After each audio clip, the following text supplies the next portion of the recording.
আপনি কি কখনো লক্ষ্য করেছেন যে সবকিছু ঠিক থাকার পরেও মনে শান্তি থাকে না?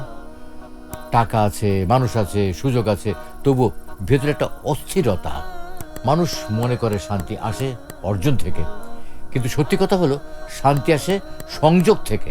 আল্লাহ বলছেন, আল্লাহর স্মরণেই হৃদয় প্রশান্ত হয়। আর এই স্মরণ শুধু মুখের কথা নয়, এটা হৃদয়ের অবস্থা। যখন আপনি আলহামদুলিল্লাহ বলেন, যখন আপনি ইয়া আল্লাহ বলে ডাকেন, তখন শুধু শব্দ হয় না, আপনার ভেতরটা বদলাতে শুরু করে। দুনিয়া কখনো পূর্ণতা দিতে পারে না, কারণ দুনিয়া পরিবর্তনশীল। আজ যা সুখ, কাল তা কষ্ট হতে পারে, কিন্তু আল্লাহর স্মরণ সব পরিস্থিতিতে শান্তি দেয়। তাই যখনই মন অস্থির হবে, থামুন, একটু চুপ থাকুন আর আল্লাহকে স্মরণ করুন। কারণ শান্তি কোথাও হারায় না, শুধু আল্লাহর কাছেই ফিরে যায়।